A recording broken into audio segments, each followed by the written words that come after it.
seen the firsthand struggle of my parents to provide a better life for myself and my 4 siblings. I am the middle child in a family of 7 and would be the first in my family to graduate from college and begin a professional career.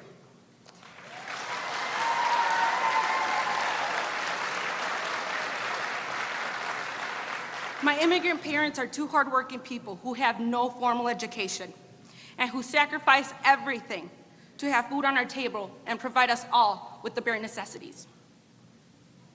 My mother is a factory worker and works as a welder, and my father started his own small business. With no formal education, they both struggle with the language of English and literacy skills. They rely on me and my sisters to translate and help with paperwork for my father's small business. This has become a family effort, but this is not what I see myself doing for the rest of my life.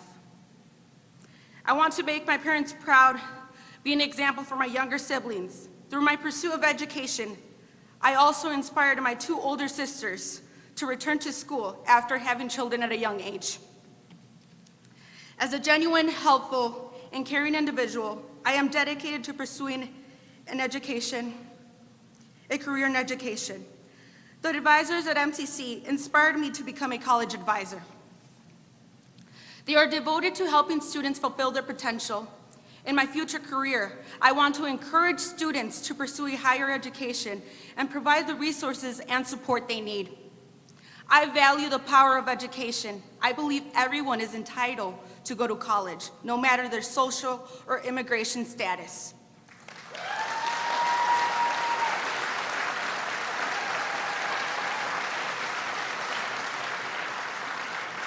I want to inspire and motivate students by guiding them with my personal experience. As a second-year student, MCC has transformed my life.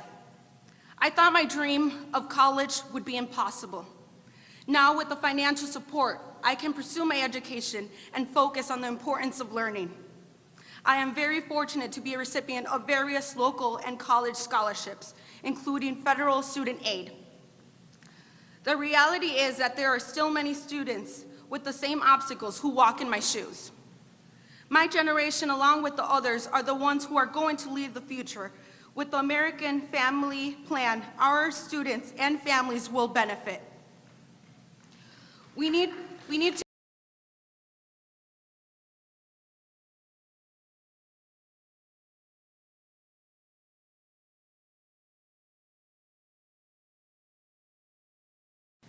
I appreciate President Biden for his passion, dedication, and commitment to our future generations.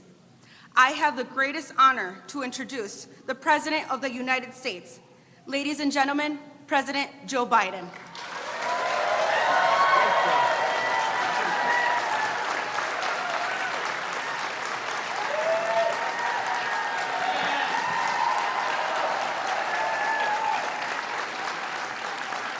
Thank you, Edith. Thank you, thank you, thank you.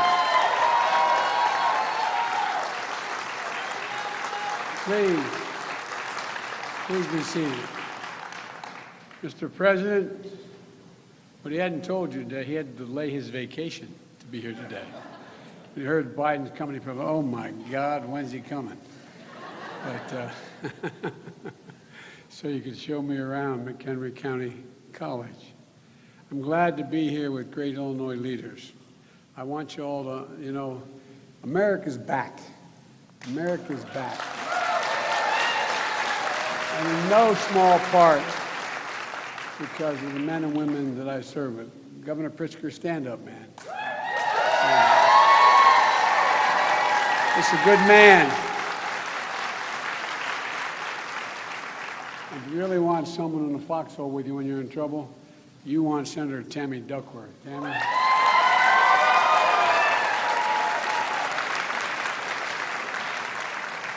And the guy I rely on more than anyone else in the United States Senate, and I've served with him for years, we have a lot in common in terms of losses as well as gains, is Dick Durbin. Dick?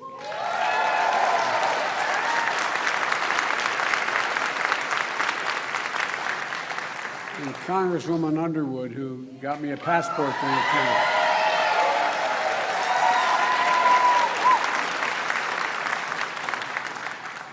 Her mom and dad are mildly proud with good reason. With good reason. Actually, Mom looks like her sister. Last week, I was up in Wisconsin to talk about a bipartisan agreement to modernize American infrastructure, and in the process, create millions of good-paying jobs. That's not my estimate. That's Wall Street estimates. That's everybody's estimate. Millions of good-paying jobs. Not $7, not $8, not $10, not even $15 an hour. Good, prevailing wage jobs. And here's what it means for Illinois. You've got, like many states, all states, you've got 2,374 bridges and over 6,200 miles of highway that are in disrepair. As a result, every driver in this state pays a hidden tax, about $600 per year in wasted time and wasted fuel because of the nature of the roads and bridges. And by the way, you're better than a lot of states. Not to mention the challenge of getting to work or getting to a daycare center on time to avoid that late fee when you pick up your child. Your governor has an ambitious infrastructure plan, and under a bipartisan infrastructure agreement, we're going to make the biggest investment in roads and bridges since the construction of the interstate highway system, literally creating millions of good-paying jobs.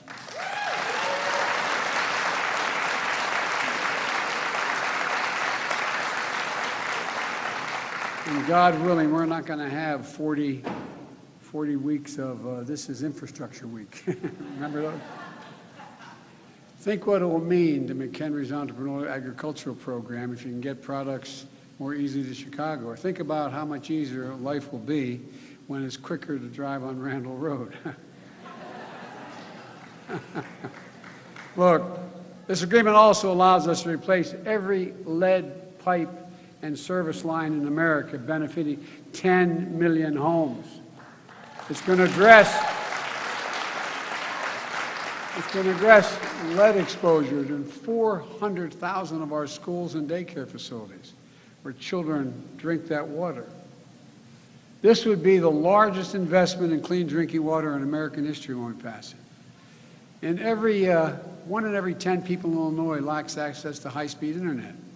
The bipartisan agreement that Dick and others have made sure we're getting, the agreement allows us to connect every American to reliable, high-speed, affordable internet. Every single American, rural and urban. And by the way, those of you who are parents who had kids at home, tell me what internet means this last year, if they're school age. Well, from 2010 to 2020, Illinois experienced 40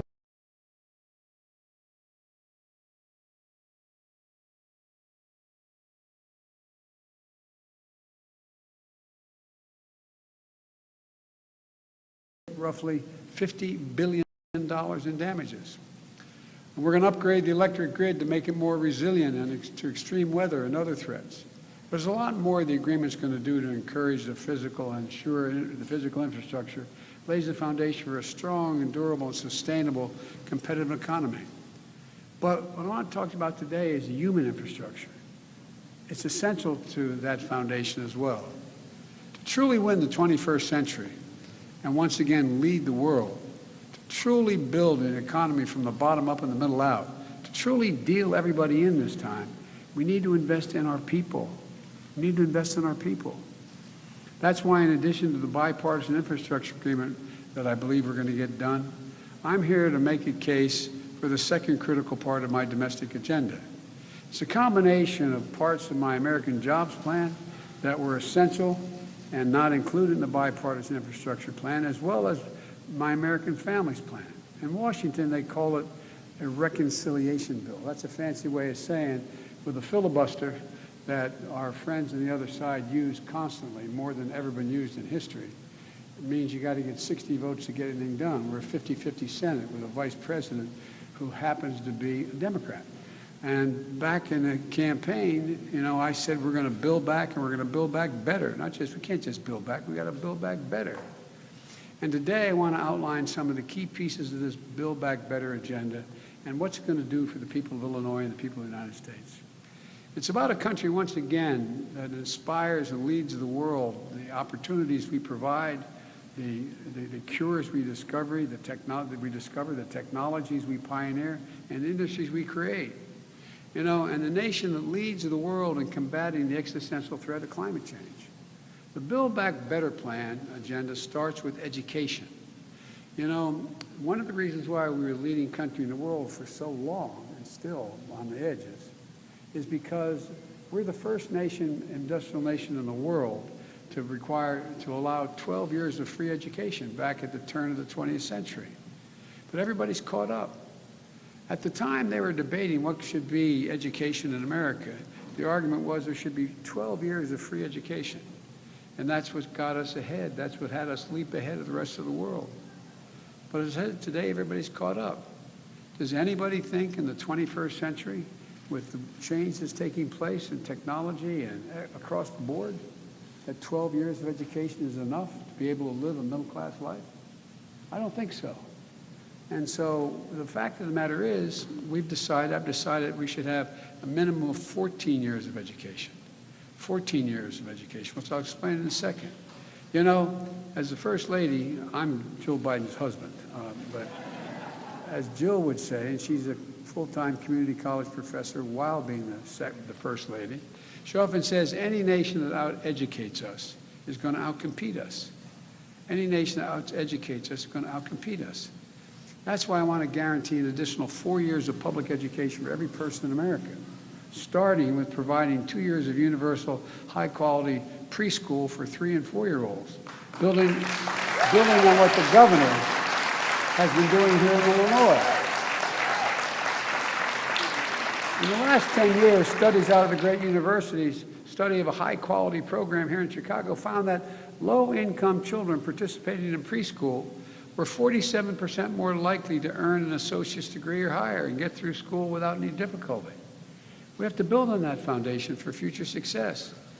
And then I want to add 2 years of free community college for everyone.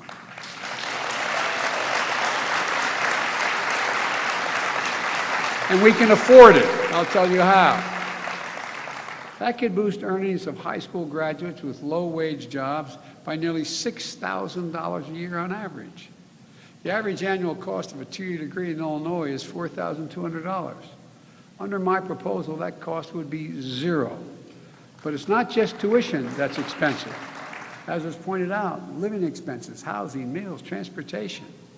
And that's why I propose to increase the maximum Pell Grant, which if you are below a certain income, you qualify for a Pell Grant, from about $6,500 a year to $8,000 a year. And that will fill it out. I know that here at McHenry, you have a dual enrollment program. So students from places like Woodstock High School and other high schools, you get credit for taking college classes here. Well, my plan will provide resources to expand programs, high-quality job training and apprenticeships in fast-growing sectors like public health, childcare, manufacturing, information, technology, clean energy, so that all Americans can get the skills that employers want that lead to good middle class and, I make no apology, union jobs. We'll also make strategic investments in teachers, in the teacher pipeline.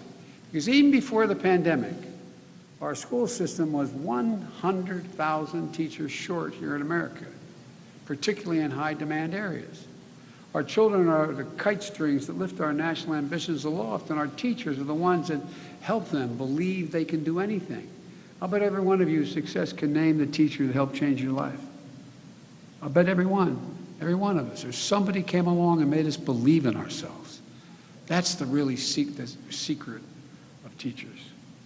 My plan will reduce student debt for future teachers, double the size of annual federal scholarships for future teachers. We'll also support $100 billion in-school infrastructure improvements, including community college, to make sure that they are safe and healthy places for learning and that all students with labs and technology they need to be able to compete in the 21st century.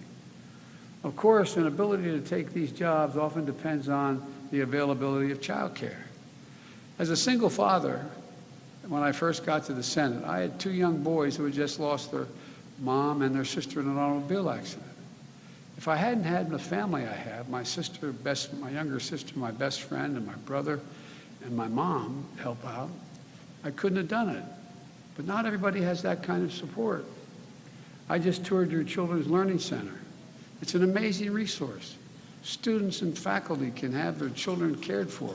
Students can earn their associate degrees in early childhood education as well. High-quality child care options should be the rule, not the exception.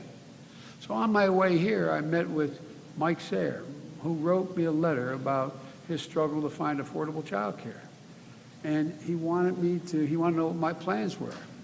Well, Mike, I hope you know now, here we are.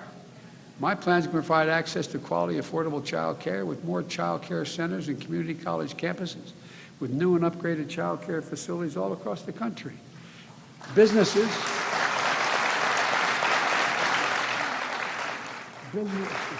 get a full tax credit to build on-site facilities.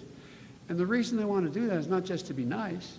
Because studies show when there is an on-site child care center, businesses have less employee turnover, less absenteeism, and higher productivity. It's overwhelming in their interest to do it. Middle-class families will pay no more than 7% of their income for high-quality child care for children up to age 5. And those hard-pressed working families won't have to pay a dime. My plan will also invest in child care workforce with better wages, benefits, and training opportunities. Look, we're also going to give parents the option to take up to an $8,000 tax credit to cover child care expenses if that's the preferred route. That's good for families and it's good for the economy, and it will create more jobs. My plan will also provide up to 12 weeks of paid family leave for medical care.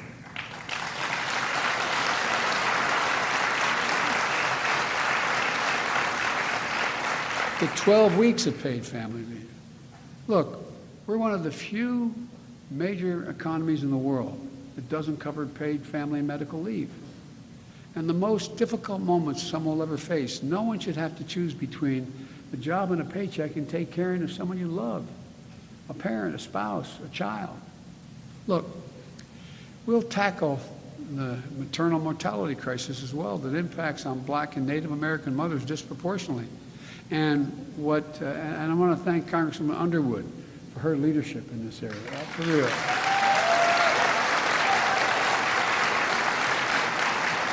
As I've said again and again, people who really need a tax break in this country are America's working families. It's time they get a tax break. So my Build Back Better agenda would extend expanded child care tax credit we passed under my American Rescue Plan. Those of you who have children under the age of 7, you're going to get and depending on your income and your income taxes, you're going to get a cash payment back. Up to now, guess what? You get $2,000 to declare a dependent. If you have 2 children, you get $4,000 off a $10,000 tax bill. It's important. But if you don't make enough money to be able to owe that kind of tax, you don't get a tax credit, you don't get anything. Well, under this proposal, guess what? You're in a situation where if you have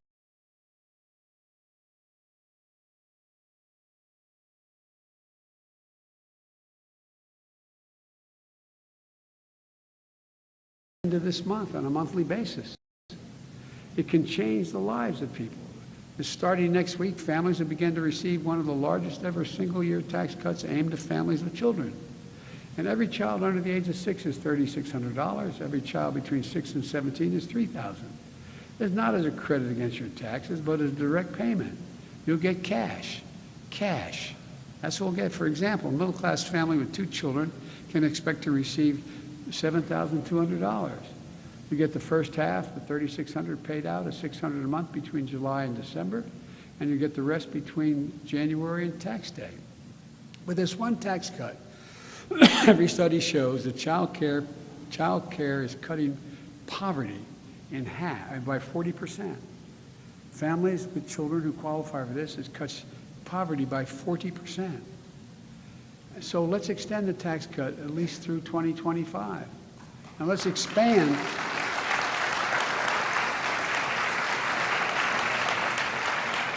Let's expand free meals for millions more children in school. With the assistance during the summer months when they don't have access to those school meals. We support families with children. We also need to provide greater dignity for our nation's senior citizens who care for them. Look, there are hundreds of thousands of older adults and people with disabilities who need home and community-based care services. They qualify for it under Medicaid, but there's a backlog of thousands of people. But one study showed that $3,000 spent helping a senior stay in their home by providing, it saves the country more than $20,000 a year in medical cost. At the same time, more than 1.5 million Americans work in home care. They're disproportionately women, women of color, and immigrants, and those jobs are among the lowest paid in the economy. 1 in 6 home care workers lives in poverty.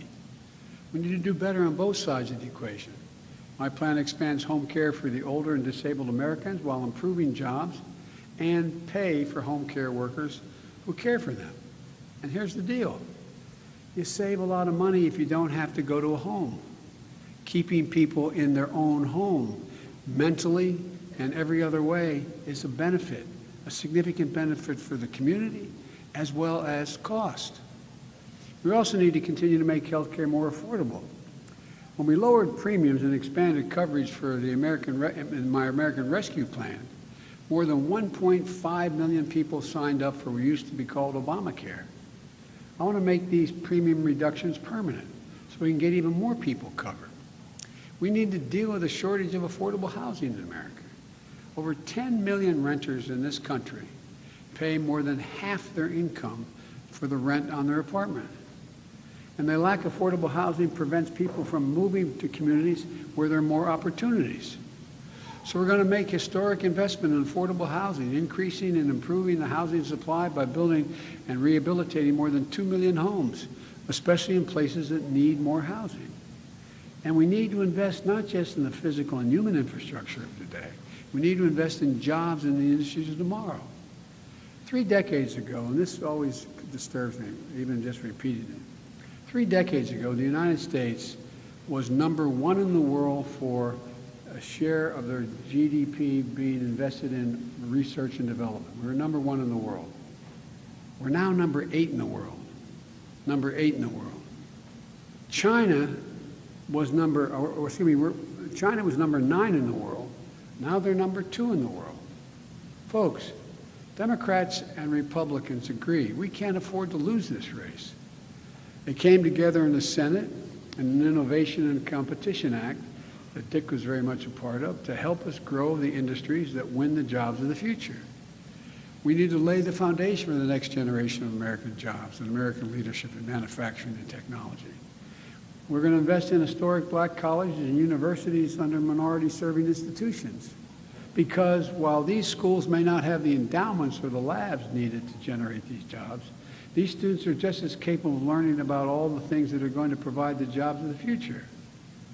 And of course, no challenge is as urgent as climate change. Last week, I met with 8 governors for a better part of an hour, all from the western states, Republicans and Democrats. They're facing extreme heat, record drought, and a fire season that threatens to be much longer, more dangerous, and more destructive than ever. Last year, for example,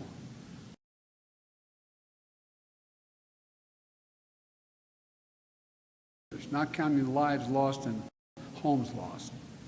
More land that exists in my home state of Delaware and my neighboring state of Maryland combined. So if a fire swept through and took out every single thing in the state of Delaware and Maryland. The drought conditions this year are twice as bad. You've seen the pictures. Reservoirs that are 40 feet down, 50 feet down. The extreme weather isn't just in the West. In Illinois, farmers downstate are dealing with more frequent droughts. And 2 weeks ago, just south of here, you just had a nearly unprecedented tornado. We can't wait any longer to deal with climate crisis. We see it with our own eyes, and it's time to act. The bipartisan agreement we reached makes some major strides. It's going to allow the transition of thousands of old, for example, diesel school buses. And buses, city buses, we're going to change them to electric buses. There are roughly 500,000 of these iconic yellow school buses on the road today. 95% of them run on diesel, for example. And diesel pollutes the air and is linked to asthma and other health problems and hurts our communities and causes our students to miss school. I'll put Americans to work capping tens of thousands of abandoned oil and gas wells that are leaking methane. It's devastating. And the wages to cap these wells are the same wages it took to dig the wells, making people be able to earn a prevailing wage to do it. There's thousands of them. But we need to go further. I want to provide tax cuts for businesses and consumers who invest in clean energy technologies like renewables, battery storage, next-generation aviation fuels, electric vehicles. I want to set a clean electric standard that moves us to a fully clean and reliable grid. These steps are going to create good-paying union jobs and spur demand for domestic manufacturing, accelerating clean energy and clean cars, growing our capacity to build those technologies on factory floors with union workers here in the United States. And we create a new generation of jobs in clean energy manufacturing. I also want to enlist a new generation of climate conservation and resilience workers, like FDR did when the American Work Plan for preserving our landscape with the Civilian Conservation Corps. It's a similar thing. We can put Americans to work strengthening public lands and waters and making our communities, rural and urban, more resilient against extreme weather. And we can take on the long overdue work of advancing environmental justice by addressing pollution. My plan is also going to give grants to spur innovative policies and land projects, local projects like installing community solar and storage and disadvantaged communities, replacing street lights that are made in America with LED bulbs that cost a whole lot less and last a whole lot longer, making upgrades in homes and school and community centers to boost energy efficiency and cut electric bills. Folks, I've laid a lot of plans here, but that's because it's time we have to think bigger, we have to act bolder, and we have to build back better.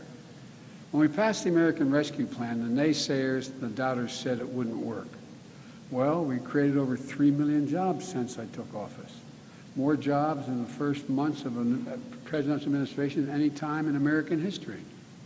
And last week, the Congressional Budget Office doubled their projections of the 2021 economic growth from 3.2% to 7.4%. And the OECD thinks it could be higher. That puts America Rescue Plan, and our work is going to move forward to do a lot of things, including we're close to defeating the virus. The last time the economy grew at this rate was in 1984, and Ronald Reagan was telling us it was an American morning. Well, this is going to be an American century.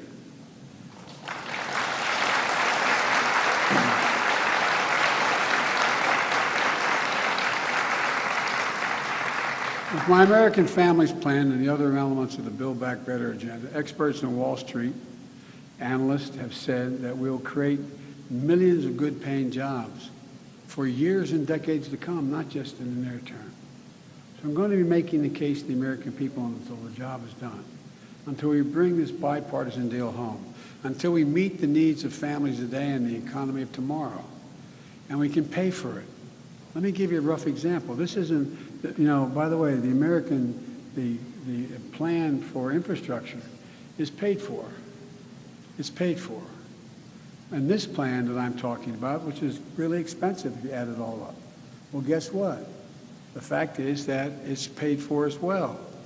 And let me tell you how we're going to pay for it. Some of the ways to pay for the rest of it is the last couple of years, for example, 55 of the Fortune 500 companies making billions of dollars did not pay a single penny in taxes, not one single cent. Well, I don't want to punish anybody, but everybody, and I hope someday my grandchildren grow up to be billionaires. That'd be wonderful, especially for a guy who for 36 years was listed as the poorest man in the United States Congress.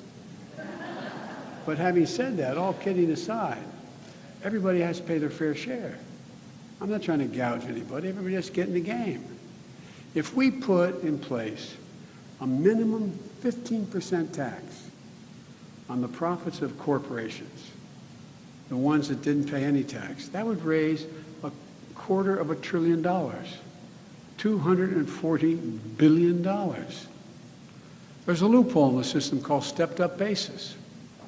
That loophole goes that if I made a capital gains and I was a wealthy person and I was going to cash in my stock and I was going to have to pay a tax, I was going to make, $400,000 and I was going to pay X amount in taxes. If on the way to cash it in, I get hit by a truck, God forbid, and died, and I was left to my daughter, there'd be no tax paid. It's not inheritance tax, it was a tax due 10 seconds earlier. We close that loophole, that saves us $400 billion a year. Not a year, $400 billion over this period, which is enough to pay for the child care tax credit.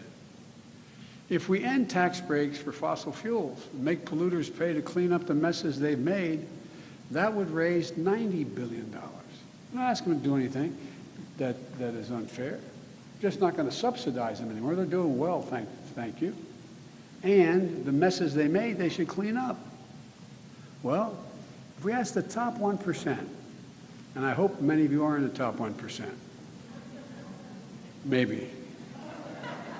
You know, that tax cut that was passed in 2017 was all raised the deficit by over $2 trillion, not a penny paid for, and it didn't come back with anything. In fact, that entire $2 trillion, the vast majority went to the top 1/10 of 1% of the American people. 1%, if we just, 1%, the folks in the top 1%, if they just paid their personal income tax the same as it was under President George W. Bush, that would generate $13 billion a year. It would raise the tax from what it is now, 35 to 39%. It's what, it's not like there's this idea, if you listen to the guy who used to have this job, that somehow we're gouging people. The fact of the matter is, a lot of you, if you're a plumber and a teacher, you're probably paying at 25, 26%. Some of you will be paying higher. But here, look, it's enough to provide for that one change, enough to provide for 2 years free community college for every student in America. Now,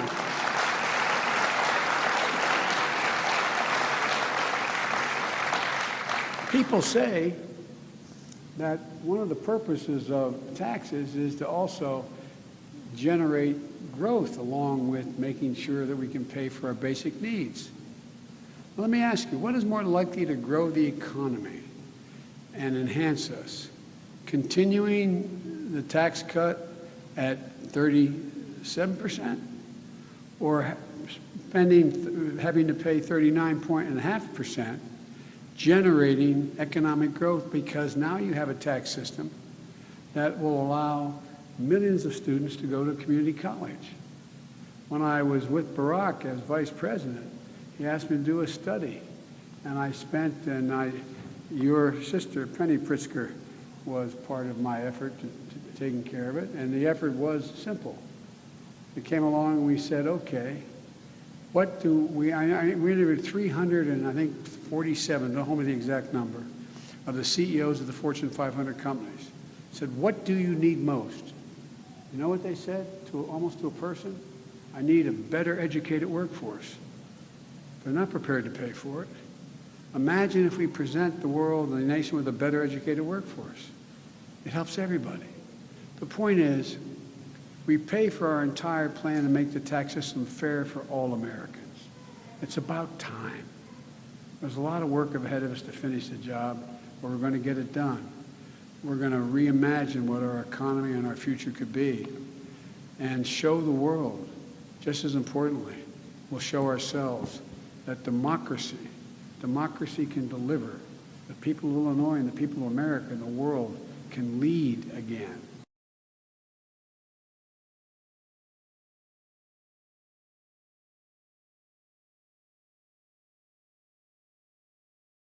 Thank you, thank you, thank you. Appreciate it. And excuse my back. I apologize. Thank you.